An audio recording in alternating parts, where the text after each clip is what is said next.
She asked it like a queen inspecting cattle. How many battles have you fought, human? Her voice came through the translator implant they had threaded into Pablo Reyes' skull without asking, a cold, mechanical undertone beneath something that was almost musical, the way a knife is almost a musical instrument when it sings across a whetstone. She stood at the center of the processing chamber with her arms folded inside the long sleeves of her ceremonial robe, 4 meters tall, her secondary eyelids half drawn across, eyes the color of an old bruise. Behind her, through the observation glass, the Buenos Aires skyline hung in the ship's scanners like a city on a postcard, small, colorful, unbothered by the fact that it was being watched. Pablo sat on the floor because there was no furniture. His wrists were bound with something that felt like cold wire and looked like solidified light. His right knee ached from where they had thrown him against the corridor wall during boarding. He had a cut above his eyebrow that had dried to a rust-brown crust. He was wearing the same jeans and t-shirt he had been wearing 3 hours ago, before any of this, back when his biggest problem was whether the delivery on Corrientes Avenue had been the right weight. He looked up at her. He did not look away. Enough, he said. Her secondary eyelids slid fully open. That was apparently not the answer she expected. Her name, as best as the translator could render it, was something like Velaratchen, though her subordinates called her a title that translated roughly as High Assessor, which Pablo privately decided meant queen for people who thought saying queen out loud was too honest about what they were doing. She had come to Earth on what her people called a cataloging voyage, a survey mission, in theory, a preliminary audit of a species' worth in practice. Her civilization had been doing this for 11,000 years. They had cataloged over 400 sentient species.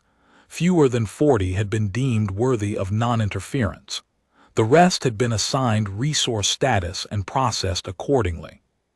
The Velaratchen had a phrase for the moment when a cataloged species first realized what was happening to them. Loosely translated, it meant the look of understanding arriving too late. She had photographed it 412 times. She had not gotten that look from this one. She walked a slow circle around him, the hem of her robe whispering against the floor. Her people were tall and angular and moved with a patience that was not stillness, more like a deep current moving beneath a calm surface. Her second-in-command, Darovel, stood near the door with a scanner in 3 of his 4 hands, recording everything. Pablo tracked him with peripheral vision. The scanner had a power cell in its base. Pablo had noticed that already. He had noticed quite a few things. The Velaratchen had been doing this for 11,000 years, which meant they were good at it, but good in the specific way that expertise becomes when it is never seriously tested. They moved with the confidence of people for whom surprise had long ago become a theoretical rather than a practical concept. The door mechanism required a specific biometric touch, but the design was based, he could see, on a simple conductance principle, which meant it was designed to authenticate the right user, not to prevent a wrong one from learning the mechanism through careful observation. The ventilation grate was standard intake size, not secured against manual displacement from inside. The evidence cabinet used local cell power. These were not oversights. They were the design choices of people who had never needed to think about the object from the inside. Pablo thought about things from the inside. It was, in the end, the only view he had ever had. "Tell me about the determination," he said. "What does that mean practically?" The Queen stopped circling.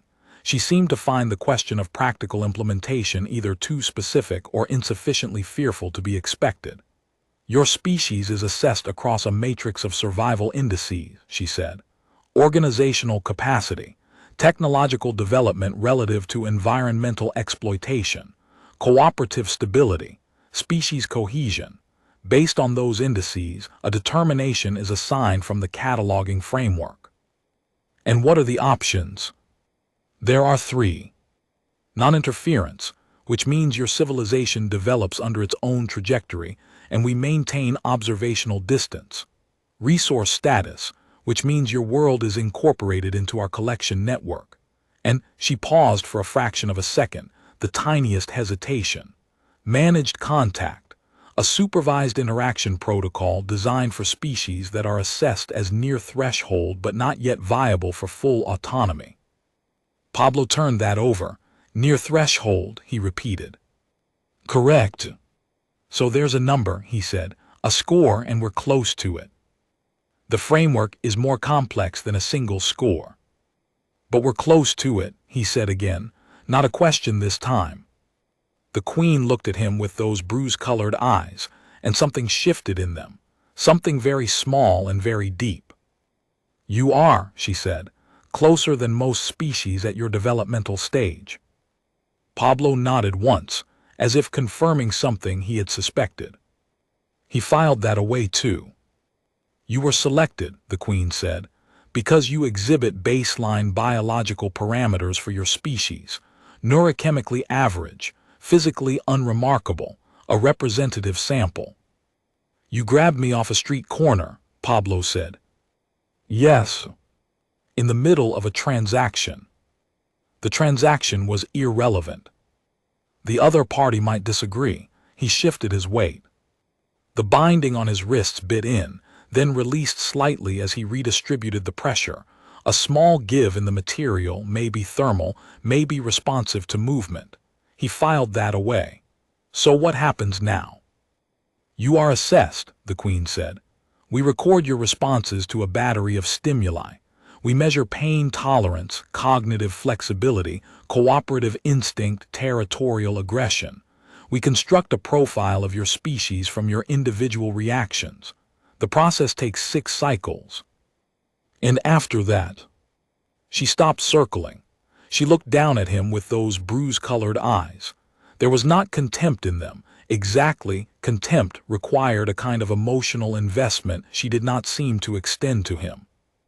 It was more like the look a geologist gives a rock formation before deciding whether to drill. After that, she said, we make a determination. Pablo nodded slowly. He looked at the floor for a moment. There was a faint smell in the air, something chemical and warm, and it reminded him of the lab back at the university that Laura had dragged him through when they were 19, the biology department, the formaldehyde and the bright lights and the pinned specimens in the cases along the wall. He had not thought about that afternoon in years. One question, he said. The Queen tilted her head. This, apparently, was unusual enough to be interesting. Ask. The stuff in my right jacket pocket, the small vacuum-sealed bag, what did you do with it? A pause. Darrovel made a sound that might have been a query in his language, and the Queen answered without taking her eyes off Pablo. A moment later, the second-in-command crossed the room and placed a small sealed evidence bag on the floor between them. Inside it, Pablo's property, the vacuum-sealed bag, the small digital scale, his lighter, his phone. Those items were confiscated for biosecurity scanning, the Queen said. They have been cleared. They are of no interest to us. Pablo looked at the bag on the floor. He looked up at the Queen. He allowed himself something that was not quite a smile, more the ghost of one, the afterimage. They're about to be, he said. He was not wrong. The story of Pablo Reyes began, as most important stories do, in an utterly undignified place.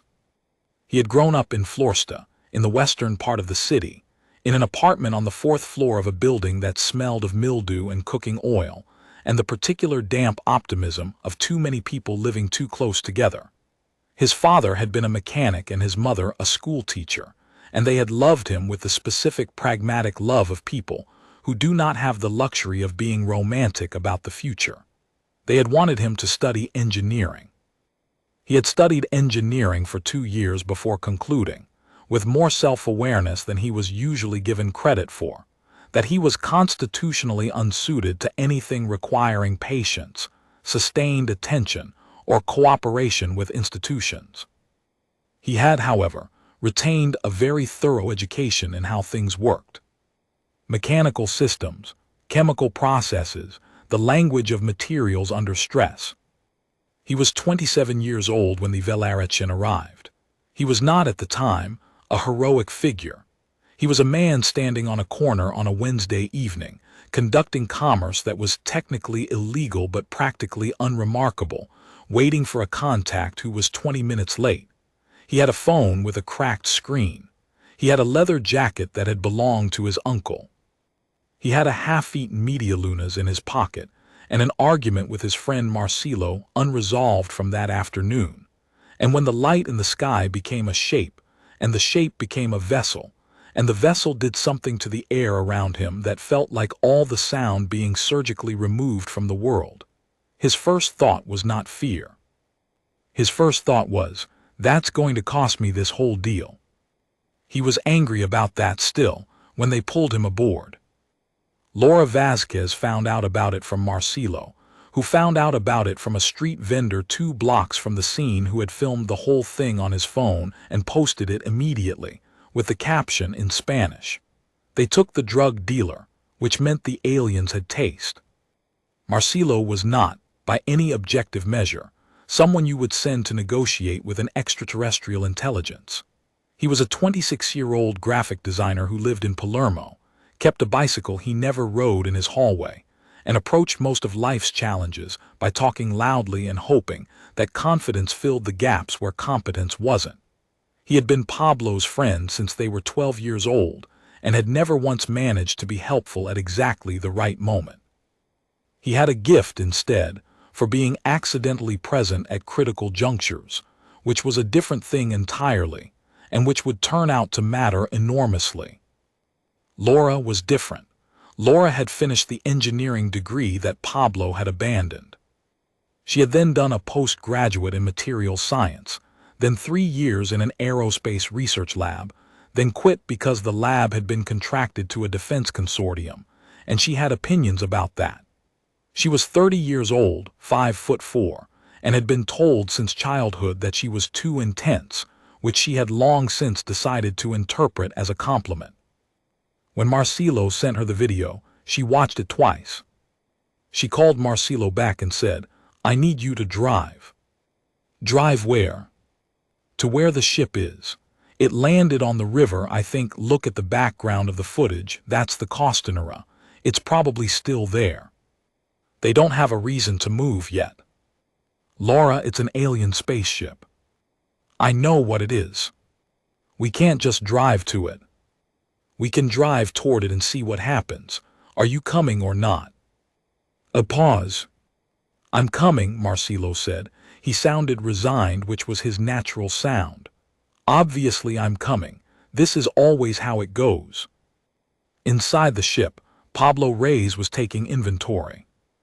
He did this quietly, in the way of someone who had spent years learning to conduct important assessments while appearing to do nothing.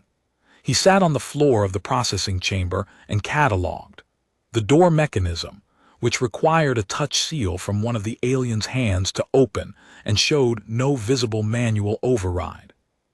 The ventilation grate in the upper left corner, approximately 50 centimeters across, recessed into a wall that appeared to be the same composite material as the floor. The examination table along the far wall, with its array of instruments that looked medical in the way that a police interrogation room looks like an office, technically accurate, spiritually wrong. Darovel's scanner, with its power cell. The Queen's robe, which appeared to have no pockets but something in the left sleeve that created a slight weight and asymmetry. And his property, in the evidence bag on the floor between them. The Queen had stepped away to confer with someone outside the chamber. Darovel remained, watching Pablo with 3 eyes while the 4th tracked the scanner readings. Pablo understood that they were already running tests, passive ones, monitoring his biometrics, his cortisol levels probably, his heart rate and respiration. They would be building a profile of him right now, minute by minute, reading him like a document. He breathed slowly. He kept his heart rate down by habit. A skill learned not in any formal context but through years of standing on corners in weather of all kinds, waiting for people who might or might not be friendly, learning to project a calm he didn't always feel because calm was information, and the information you gave people was the information they acted on. He thought about the vacuum-sealed bag. It was 30 grams of something quite unusual, not what he would normally carry. This had been a specialist order, a pickup for a buyer he'd never met before, arranged through 3 intermediaries. The product was a hybrid strain. He didn't know the technical name, but the grower had called it something in English that meant interplanetary, which he had taken as marketing, and which, sitting here, struck him now as either prophetic or ironic. It had been grown in a hydroponic setup under a specific spectrum of UV light that the grower claimed was based on NASA growing research. The effect on humans was reported to be unusually lucid, calm, mathematically clear, the kind of mental state that let you see the structure of things. Pablo was not a user, he was a distributor. He had always been clear about that distinction. But he knew what the product was. He knew it was not simply an organic compound at this point. It had been processed with a resin extract that was mildly bioluminescent under UV light and contained alkaloid compounds that no standard biosecurity scan would recognize as hazardous, because no standard biosecurity scan had been designed with this product in mind. The Queen's people had scanned it and found nothing interesting. That was because they were looking for threats, and this was not a threat. It was, however, something that a species encountering it for the first time, with no prior catalog entry, no evolutionary framework for its chemistry, and presumably a very sophisticated olfactory and respiratory system, might find quite thoroughly destabilizing. He needed to get the bag open. He needed to not look like he was trying to get the bag open. He flexed his wrist slowly against the binding, measuring the thermal response. It softened slightly with sustained body heat. He had been sitting still for 20 minutes. The binding at the inner wrist, where his skin ran warmest, had given perhaps 3 millimeters. He needed approximately 40 more. The ship was sitting on the river, which was technically not on the river. It hovered at 6 meters above the surface of the Rio de la Plata, roughly 3 kilometers from the Costanera Norte, and the water beneath it was disturbed into a permanent low chop from whatever force held it up. There was a perimeter, not a military perimeter, nothing so organized. The Argentine military had been notified and had deployed assets, but the assets were maintaining a respectful distance that communicated a recognition that their assets were not, in this context, very useful. There were journalists. There were civilians in boats at a distance. There were 3 separate groups filming live streams. There was Marcelo's dented Volkswagen, parked at the Costanera with the engine still running because Marcelo didn't want to commit to having arrived, parked beside a mate vendor's cart whose owner had decided this was the event of the century and had not budged. Laura stood at the railing with binoculars she had made Marcelo stop to buy at a photography supply store, which had still been open because Buenos Aires operates on the understanding that there is never a situation so extreme that commerce is inappropriate. She was watching the ship. It was large, perhaps 200 meters from stem to whatever the appropriate term was for the other end. Organic in profile, not assembled but grown, with a surface texture that shifted slowly in a way that suggested either active camouflage or something metabolic. The underside was brighter, lit from within, the light the color of a winter afternoon. "They're still in there," Marcelo said. He was eating a sandwich he had also made them stop for. "Pablo's still in there." "I know. So what do we do?" Laura lowered the binoculars. She turned the problem over in her mind the way she always turned problems, methodically, without romance, looking for the load-bearing element.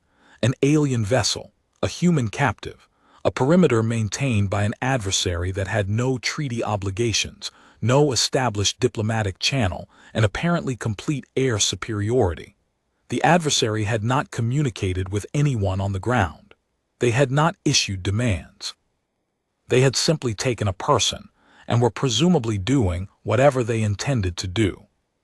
The load-bearing element was access. They took Pablo because he was available and alone, she said.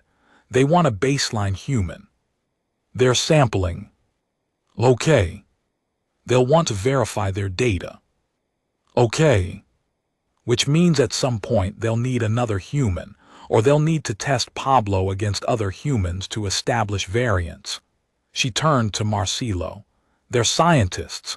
They're doing field research. What do field researchers always need? Marcelo blinked. More data points. More data points, Laura said. So we don't assault the ship, we don't negotiate, we volunteer.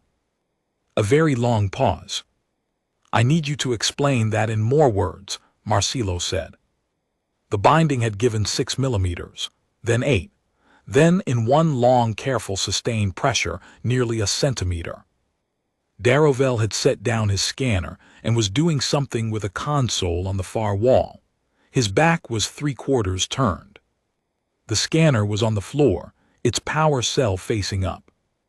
Pablo made his decision. He moved fast, not the explosive sudden movement of panic, but the smooth, redirected speed of someone who has already calculated the geometry and is now just executing the math. He got the evidence bag between his palms and popped the outer seal with his thumbnails before the secondary in command had fully turned.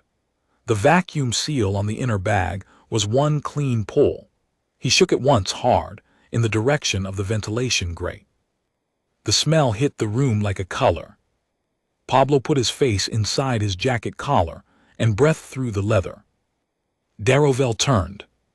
He was reaching for a secondary instrument on his belt when the compound reached his olfactory membrane, which was located in his species, not in the nasal equivalent but in a delicate array of sensory filaments along the inner surface of his collar ridge, which were very efficient and very sensitive, and had absolutely no evolutionary preparation for an alkaloid mixture developed in a hydroponics greenhouse in Constitucion. The sound Darovel made was not one the translator had an entry for. He sat down on the floor. He did not appear distressed, exactly. He appeared to be having a very thorough experience of the ventilation grate, which he was studying with all 4 of his eyes, and the expression of someone encountering a profound architectural revelation. Pablo finished working his right wrist free. He shook the binding off his other wrist, picked up his phone, his lighter, his scale, and what remained of the bag and crossed the room to the scanner. The power cell in the base, he'd been right. Standard galvanic array. He cracked it loose with his thumbnail and the scanner died. The door mechanism ran on ship-wide power, not this cell, but the magnetic lock on the evidence cabinet beside the examination table ran on local cells. And when he pulled that cell and touched the 2 leads together against the lock's receiving plate, the cabinet swung open. Inside, his jacket still warm. He put it on. He pocketed the phone, the lighter.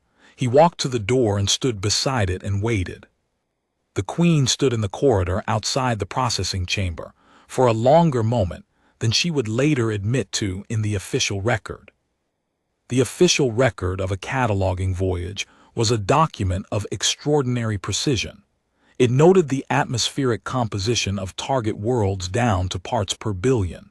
It documented every interaction with cataloged subjects to within a fraction of a second. It included biometric readings, cognitive assessments, behavioral indices, cross-referenced against the 11,000-year archive of 412 prior catalogings, each one a data point in a model so comprehensive that the high assessors of the Velaratchen had not been wrong about a final determination in over 2,000 years of recorded assessments. She had been wrong tonight within the first hour. Not catastrophically wrong. The human was still on the ship. The internal sensors confirmed a biosignature moving through the ventilation shafts. He had not escaped the vessel. He had merely escaped the room, which was, she supposed, a distinction with some relevance. But she found herself returning to the moment she had left him in that room, restrained, outnumbered, his property sealed in an evidence cabinet, under passive neural and biometric surveillance with a technical specialist present. She had assessed him as contained. She had been wrong. She walked the corridor toward the command level, and as she walked she reviewed the biometric record of the encounter in her memory, which was, by the standards of her species, effectively perfect.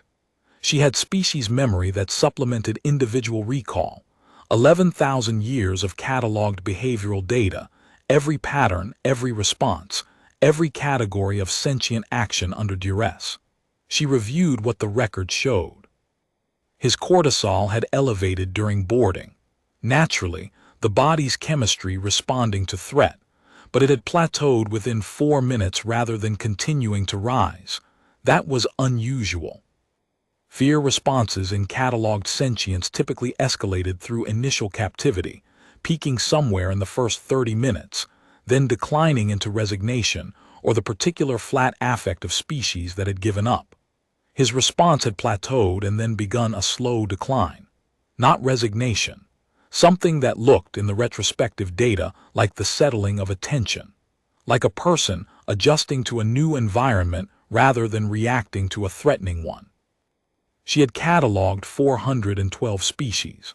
She had seen beings of extraordinary physical strength, of hive intelligence, of electromagnetic sense, of biological weaponry that made the Velarachen's own defensive adaptations look simple.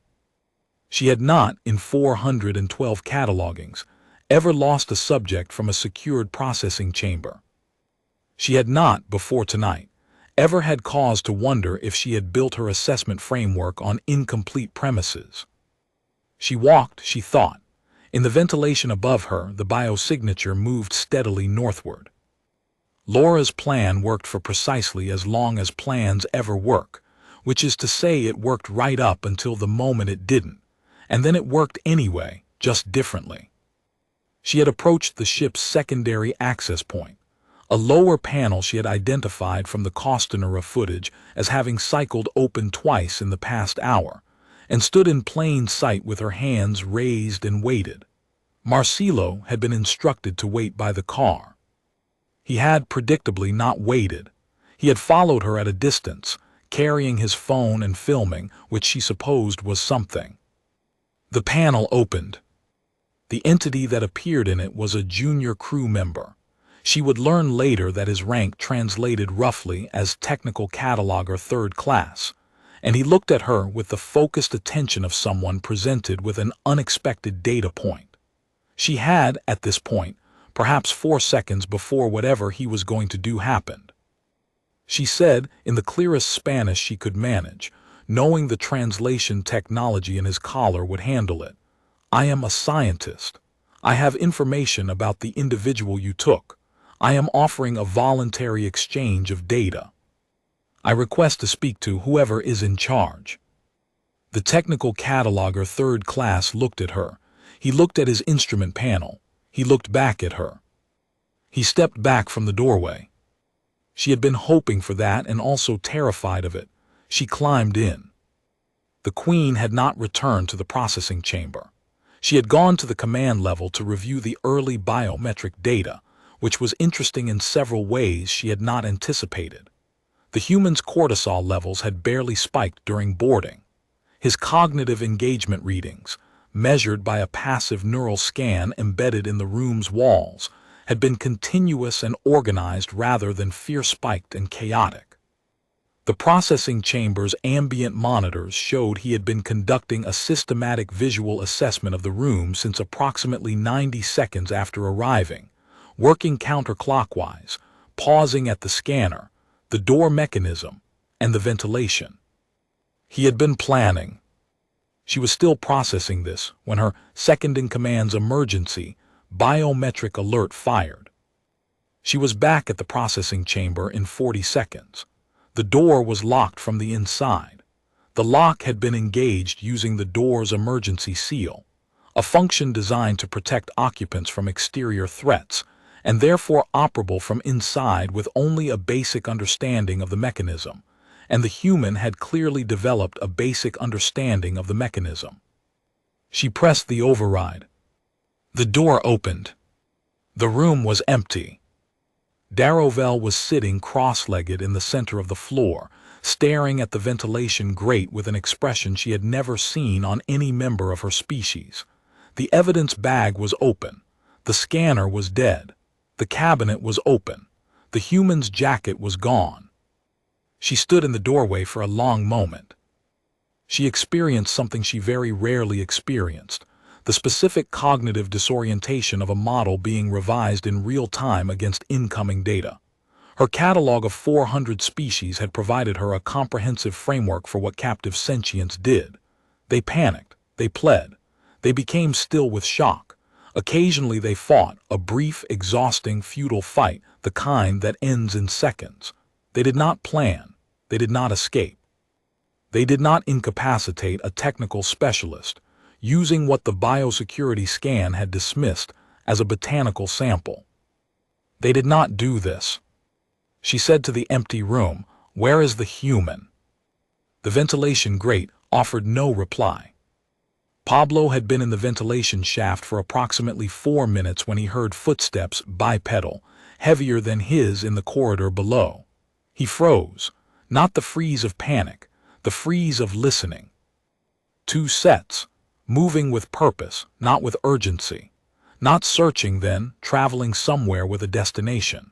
He waited for them to pass and then he kept moving, navigating by the light that seeped through grates at intervals, feeling the subtle change in air pressure that indicated larger spaces beyond the walls.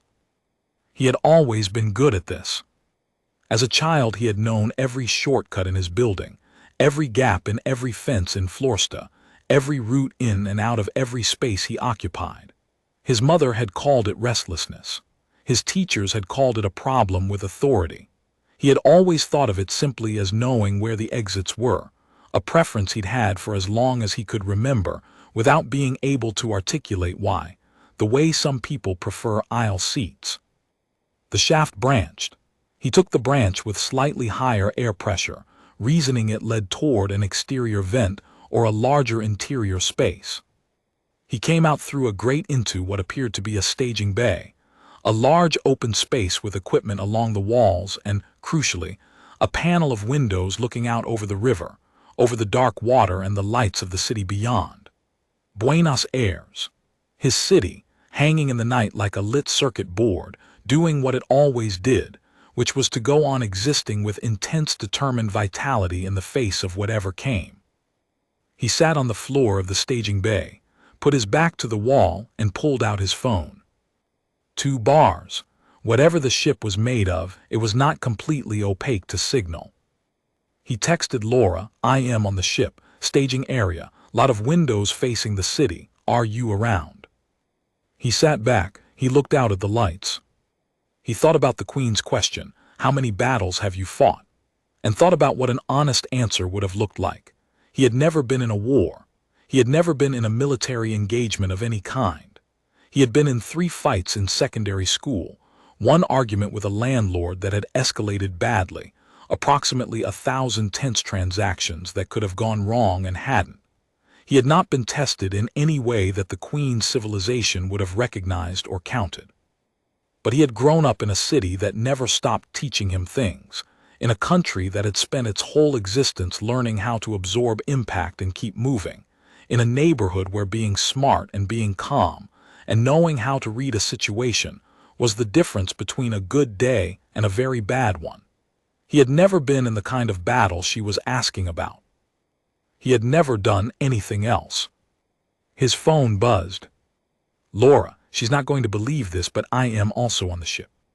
They found each other 8 minutes later, which felt like a miracle and was actually the result of Laura knowing the layout from the architectural plans she had been deriving from the footage, since the ship arrived over the water, and Pablo knowing the ship's interior from 4 hours of careful passive observation, and those 2 forms of knowledge meeting in a junction corridor that both of them had identified as a likely node. Marcelo arrived 30 seconds after Laura, breathing hard, having followed her in through the panel before it closed. "I told you to wait," Laura said. "I know," Marcelo said. "Why didn't you?" "Because it's Pablo," Marcelo said, as if this were a complete explanation. Which, honestly, it was. Pablo looked at his two oldest friends, Laura with her arms crossed and her expression of controlled urgency, Marcelo with his phone still filming because old habits, and felt something he hadn't felt in the past several hours, which was the specific warmth of not being alone. It came on quick, and he pushed it back down because this was not the moment. "Okay," he said, "here's what I know." He told them about the Queen, about the cataloging process, the assessment framework, the determination that would happen at the end. He told them about the binding and the scanner and the evidence bag and Darrowville's ongoing architectural inquiry. Laura listened without interrupting. When he finished, she said, "How long before they find us?" "They're looking right now. But the ship is 200 meters and they have maybe 40 crew from what I could see. They'll do it in sections. We have 20 minutes, maybe 30. "We don't need 30, Laura said. She had taken something out of her jacket pocket, a small tablet, its screen bright with diagrams. "I've been mapping the power distribution on this ship from the emissions it's been putting out since it arrived. The main drive operates on a tethered resonance cycle. I had about 4 hours to watch it from the Costanera, and it's actually not that different from a magnetic confinement model I worked on in the lab." She showed them the screen. "If I can get to the engineering level, I can interrupt the resonance at the third coupling point, which will take the drive offline. Not destroy it, just offline. They lose propulsion for probably 40 minutes while the cycle resets." Pablo stared at her. "You figured out how to disable an alien spacecraft from looking at it through binoculars." "The binoculars were just for the visual component. The emissions readings were from an app I'd been running on my phone." She said this as though it were obvious. "The app is for monitoring power grid fluctuations in the city, but the detection range overlaps enough that—" "Okay," Pablo said. "Okay, Marcelo, you're going to stay here and do exactly what I say." Marcelo put down his phone. "I'm going to hate this." "Yes," Pablo agreed. "But you're going to do it anyway." The Queen found the second human 22 minutes after she found the empty processing chamber. The second human was standing alone in the staging bay, in plain sight, with no attempt at concealment, holding a phone up and apparently recording a video of himself. When she entered with 6 crew members, he turned to face her without flinching, looked at her for a moment with the eyes of someone who had been expecting this, and said something that the translator rendered as, "Hi. I think we need to have a conversation about consent." She stopped. She looked at him. He was younger than the first, with an open face and the body language of someone who was performing more confidence than he felt, which she recognized from 400 species as a universal pattern. The difference here was that he seemed aware he was performing it, a kind of self-conscious bravado that she had not previously catalogued. "Where," she said, "is the first human?" "Pablo, he's dealing with something. He'll be along." The young man lowered his phone. "My name is Marcelo. I know you're doing a cataloging thing. I want to volunteer for it." She stared at him. "You want to be assessed?" "I want to give you more data. Pablo's a good sample, but he's not typical. I'm more typical. I'm also scared, which might be relevant. I think your first data point was a little skewed by him not being scared, which is not normal. He's abnormal." He said this with the resigned fondness of someone describing a familiar exasperation. "Why are you telling me this?" The young man, Marcelo, tilted his head. "Because I want you to have accurate data," he said. "If you're going to make a decision about our whole species based on a few people, the least we can do is give you a fair sample." He paused. "Also, I'm stalling for time, but I feel like you probably already know that." The Queen's secondary eyelid slid halfway closed. She had catalogued 400 species. None of them had ever, while stalling for time, acknowledged that they were stalling for time. The move was so counterintuitive that it occupied her for a full 4 seconds before she was able to process it, which was 4 seconds in which she was not doing anything else. It was, she thought, possibly the strangest negotiating tactic she had ever witnessed. It was also working. You, she said, are afraid. Yes, Marcelo said, very. Yet you came voluntarily onto this vessel. Also yes. Why? Marcelo seemed to genuinely consider this. He looked at the ceiling of the staging bay, the alien ceiling, with its slowly shifting surface and its embedded light sources, and took a breath and said, Pablo is my friend, has been since we were 12. I don't really have a more complicated answer than that. That is not a strategic consideration. No, Marcelo agreed. It's a human one. The Queen looked at him for a long moment. In her experience in 412 catalogings, fear responses in sentient beings followed predictable patterns. Fear motivated concealment, submission, or desperate aggression. What it did not tend to produce was voluntary entry into the source of fear for the purpose of helping a companion. Not at this scale. Not when the companion was already, from any rational assessment, beyond helping. Your friend, she said carefully, was assessed as contained. He had no means of egress. He had no weapons. He had no assistance. The rational course for an organism in your position would have been to recognize that intervention was not viable and to preserve yourself. Marcelo nodded slowly. I know, he said. We are very bad at the rational course. This is a liability, she said. Yeah, I can see how you'd think that. He tilted his head. But here's the thing about being bad at the rational course. Sometimes the irrational course works out differently than anyone expected, including the person taking it. She stared at him. Basically, Marcelo said, the math that says Pablo is beyond help is only right if Pablo isn't also doing math. And Pablo is always doing math. He just looks like he isn't. A pause. He always looks like he isn't, Marcelo added. It's extremely annoying. The Queen did not have a framework entry for this response.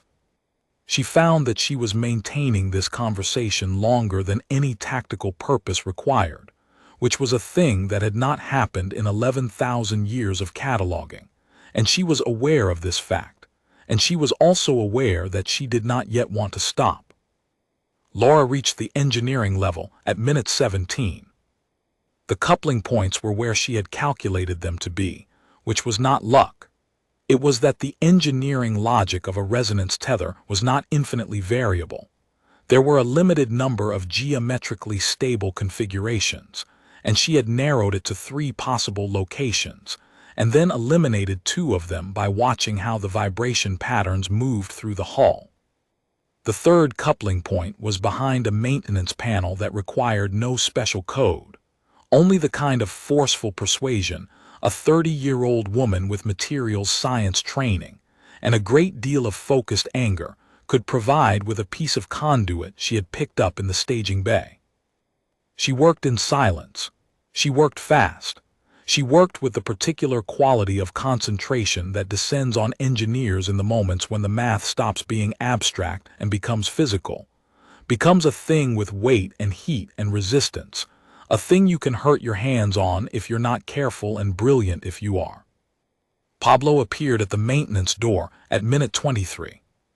Marcelo okay? Laura asked without looking up. She's talking to him. He's doing the thing where he won't stop explaining things. She doesn't know how to make him stop. Good, how long do we need? Long enough for her to understand something. Laura looked up from the coupling. What are we trying to make her understand? Pablo sat down on the floor beside her. He was quiet for a moment. Through the hull plating, 40 meters below them, the city went on existing. She asked me how many battles I've fought, he said. Like the answer matters, like if the number's high enough we're worth leaving alone. He was quiet another moment. I've been thinking about it wrong. The number's not the point. The point is what kind of species fights back against something this size with binoculars and an app and a bag of weed. Laura was quiet for a moment. Then she said, we could have not fought back. Yeah, Pablo said, we could have. He watched her hands on the coupling. They were steady. They had always been steady. He remembered this about her from the university hallways, from arguments over bad coffee at 2 in the morning, from every moment of collective difficulty in 20 years of knowing each other. Laura's hands, steady, the work getting done. "How much longer?" he asked. 8 minutes, she said. "I'm going to go talk to the Queen." "You're going to go argue with an 11,000-year-old civilization?" "Yes." "Alone?" "Not alone," he said. "You and Marcelo are still here." She looked at him for a moment. Then she turned back to the coupling and said, 8 minutes. He stood up. He walked to the door. He stopped with his hand on the frame and said, without turning, "Hey, thank you for coming." A pause. "Obviously," Laura said. Laura's hands did not shake. She wanted to note this privately, for her own record, not out of pride but out of genuine interest in the data point, the same way she noted everything, because Laura Vasquez had understood since she was approximately 11 years old that she was primarily a person who noticed things, and the world rewarded her for it in the specific uneven way it rewards people who are accurate rather than likable. The coupling was a resonance anchor. She had never worked on one. She had never seen one outside of her own theoretical models, which she had developed 4 years ago in a research context completely disconnected from anything extraterrestrial, because resonance tethering was a theoretical framework in terrestrial plasma containment research, and she had spent 18 months on it before the lab contract changed and the project was shelved. She had kept the notes. Of course she had kept the notes. She kept everything. When she had watched the ship's emission signature from the Costanera and recognized the resonance pattern, the same mathematical signature she had spent 18 months studying in a completely different context, she had felt the specific quiet joy of a person whose apparently useless knowledge has just become the most important thing in the room. It was not a triumphant feeling. It was more like a click, a thing sliding into place. Her hands were steady because she trusted the math. She was not fearless. Her heart was going at approximately 130 beats per minute, which she was aware of in the same distanced analytical way she was aware of everything, noting it, filing it, not letting it drive. Fear was information. It told you that the stakes were real. You could acknowledge the information and still make the correct decision. She found the third coupling in the location her model had predicted. She gave it approximately 40 seconds of focused attention, and then she got to work. Pablo appeared at the maintenance door at minute 23. "Marcelo okay?" Laura asked without looking up. She's talking to him. He's doing the thing where he won't stop explaining things. She doesn't know how to make him stop. Good. He told her about the walk back, about standing in the ventilation shaft looking at the city and making the decision. She listened without comment, her hands still working the coupling, and when he finished she said, "You know she could still make the wrong determination." "Yes. 50 days might not be enough time." "But I know. We don't actually have any guarantee this works." "Laura." "What?" "I know all of that," he said. "I'm going back anyway." A pause. "I know," she said. "That's why I said it, so you go in there clear." He smiled once, small and quick. He stood up. He put his hand on the door frame. 8 minutes, he said. 7 now, she said. He walked back through the ship without hiding. He had made a decision somewhere in the ventilation shaft in the dark, and he had committed to it. And commitment was its own kind of armor, not because it made you right, but because it made you steady. He passed 2 crew members in a corridor who stopped and raised instruments at him, and he raised both hands, palms out, in the universal gesture of non-aggression, and kept walking, and they followed at a distance because they had not been given instructions for this particular scenario and were awaiting orders, which he had counted on, because he had noticed on the command level that the Queen was not the kind of leader who decentralized decision authority. Everything waited for her assessment. She was still with Marcelo in the staging bay, and Marcelo was, true to form, explaining something at length with the expression of a man who has found unexpected purpose in a situation he has no business being in. When Pablo appeared in the doorway, Marcelo stopped talking and the Queen turned. Pablo met her eyes. "I want to answer your question," he said, "properly." She regarded him. He was aware she could have him restrained in seconds. He was aware she knew he was aware of this. He was aware she was running the same calculation she had been running since he didn't react the way the catalog said he should, and that she had not yet reached a conclusion, and that this uncertainty was the only thing he had to work with. "You asked how many battles I've fought," he said. "The honest answer is none by your definition. I haven't fought wars. I haven't defended territory against superior force. I sell a product in a market that doesn't officially exist, and I try to stay on good terms with everyone involved, and mostly I just try to make my way." He let that sit for a moment. "But here's what I can tell you. An hour ago you had me in a sealed room with bindings on my wrists and all my property locked in a cabinet, and you'd scanned everything and decided none of it was a threat. And now your second in command is sitting on the floor in a state of philosophical contemplation. Your evidence cabinet is open, and I'm standing here talking to you voluntarily, which is not what I think you expected from this encounter." The Queen was very still. "I have a friend," Pablo continued, "who looked at your ship from 3 kilometers away with binoculars and figured out your propulsion system. I have another friend who walked into an alien spacecraft as a volunteer distraction. None of us have ever done anything like this before. None of us are soldiers. We didn't do any of this because we were trained to. We did it because it was necessary and we were here." He paused. "That's what you want to know, isn't it? Whether we're worth the hassle." A very long silence. "My civilization," the Queen said, "has catalogued 412 species. I know. Fewer than 40 have been granted non-interference status. I know. The criteria are not arbitrary. They derive from 11,000 years of observation.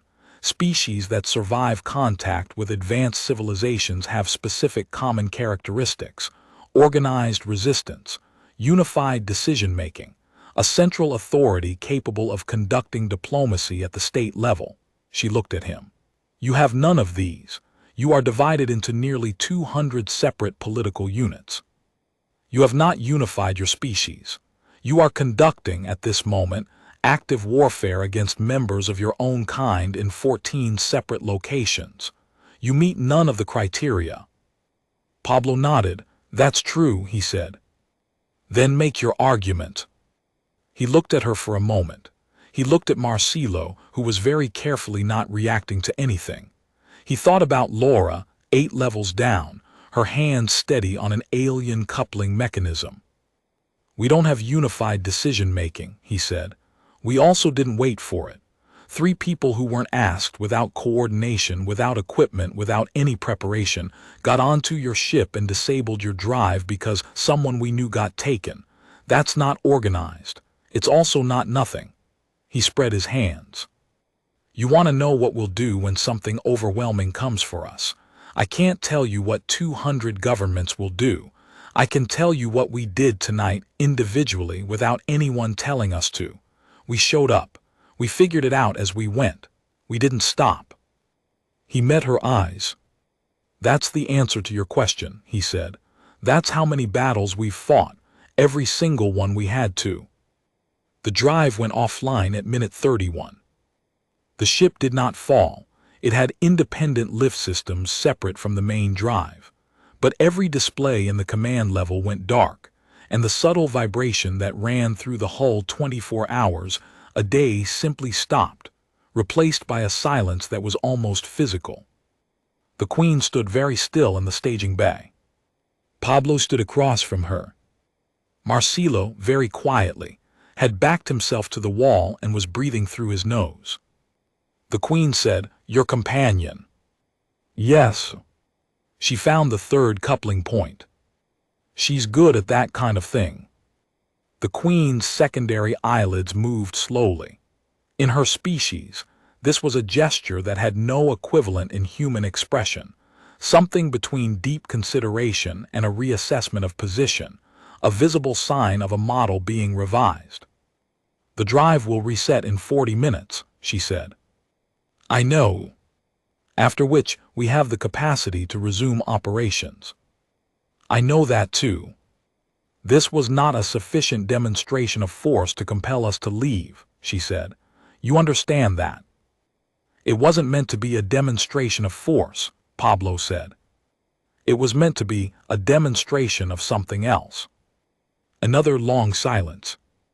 "If I release you," the Queen said slowly, "and I file a pending determination rather than a final one, which requires a second survey cycle, not less than 50 of your planet's rotational periods, you understand that this is not a resolution. It is a delay." 50 days to figure out how to talk to you properly," Pablo said. 50 days for our governments to get involved, get their acts together, set up some kind of channel." He paused. "That's not nothing either." "Your governments," she said, "will not be capable of unified action in 50 days. "Probably not," Pablo said, "but some of them will try, and some of the others will be pressured into it. And some of the people who are really good at this kind of thing will find their way into rooms where decisions get made." He looked at her steadily. "We're not unified, but we're not still either. We're always moving towards something, even when it looks like we're just making a mess. That's the part your catalog might be missing." The Queen looked at him for a very long time. Then she said something to the room at large in her own language, something short and clipped. 2 crew members appeared in the corridor door and then withdrew. She turned to Pablo. "You and your companions will be returned to the surface," she said. "Your possession will be returned to you. We will file a pending determination." She paused. "Your planet's rotational cycle begins now." Pablo exhaled. "Thank you," he said. "Do not thank me," the Queen said. "Earn it." They set them down on the Costanera, all 3 of them, in the same spot where Marcelo's car was still parked with the engine running. The ship rose from the river with a sound like pressure releasing, like something that had been holding its breath finally exhaling, and moved west over the city in a slow arc before ascending into a sky that was beginning to lighten at the edges with the first approach of dawn. Marcelo watched it go with his phone raised, and then lowered the phone and stood in silence for a moment. "So," he said, "we have 50 days. "Yes," Laura said. "To convince the world's governments to set up a diplomatic framework with an alien civilization." "That's the idea." Marcelo thought about this. "Do you think that's possible?" Laura and Pablo looked at each other. It was the look of 2 people who had known each other for 20 years, who had seen each other through every version of impossible, who knew precisely what the other was going to say before they said it. "No," Laura said. "But we're going to try anyway," Pablo said. Marcelo nodded slowly. He looked at the sky where the ship had been. He looked at the city coming slowly to life around them. The first buses, the first vendors, the mate carts and the delivery bikes, and the 1,000 small motions of a city that had been doing this since before any of them were born, and would be doing it long after. "Obviously," he said. He got in the car. Pablo looked at the sky one more time. The Queen's question still lived in him, not as a wound but as something he was still turning over, a stone with a different weight on each side. "How many battles have you fought?"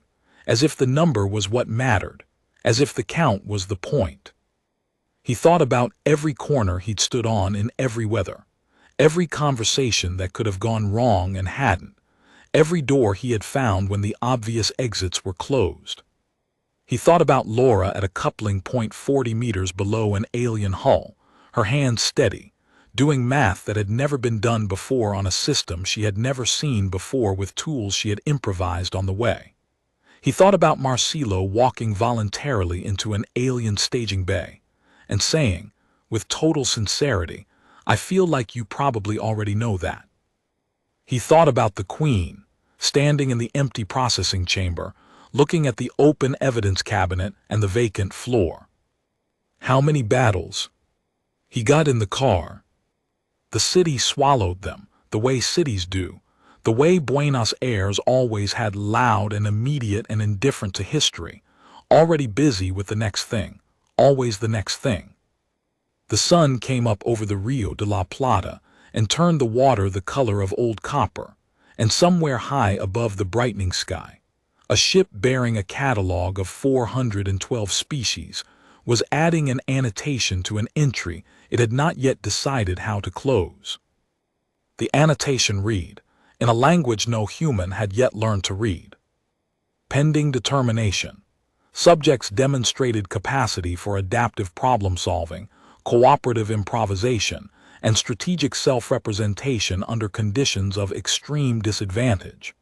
Assessment framework applied to date is insufficient for final determination.